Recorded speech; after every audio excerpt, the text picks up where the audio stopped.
Adamson from the Rocking J Ranch here in Cherry County, Nebraska, in the heart of the sandhills of Nebraska. I've been asked to talk a little bit about lowlines and their advantages, their eating qualities, and why and when we got involved with the breed. In 1999, when Dolores and I were at the Denver Stock Show showing cattle, we heard some conversation about the lowline cattle, and we got kind of interested in it and talked to a couple of people that had been over there to Australia and viewed the cattle, and it really stirred our interest. So we came home from the stock show and packed our bags and got a plane ticket, and we headed for Australia, which, by the way, is a hell of a long ways. About 18 hours on an airplane if you're thinking about going. But it was worth every minute of it.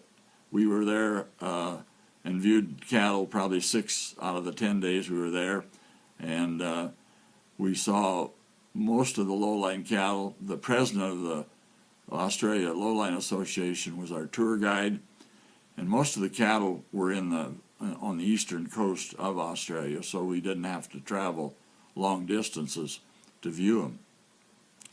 And when we came home, we had bought 40 embryos and 750 units of semen out of our favorite bull, Brenton's, Eliza Park Brenton. Quickly we got that semen into cows, some of our neighbors, some of our own, to get the ball rolling and get some of those cattle being born here in Cherry County, Nebraska. What we really didn't know about the cattle at the time, of course, was their unique eating qualities. And that's proven to be probably the biggest advantage of the cattle, although I could go into some detail about they have some economic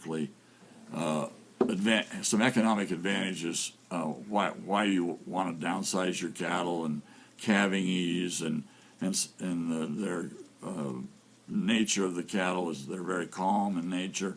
So they have other qualities, but their eating qualities, we had to figure that out as time went along.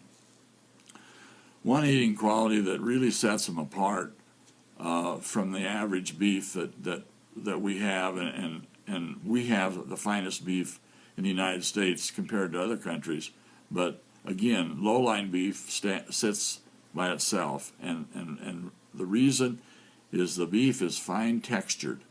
The marbling is through the meat. There's no big deposits of fat, and so they do marble well, but the meat also has a fine texture. Another is the unique flavor, and then thirdly, the cattle marble very easily. So when you put them on a finishing diet, they don't have to be there as long as the traditional cattle. And this is proven. This is why that Rockin' J Beef is taking it upon themselves to try to furnish the product to people that are truly interested in a great eating experience at an affordable price.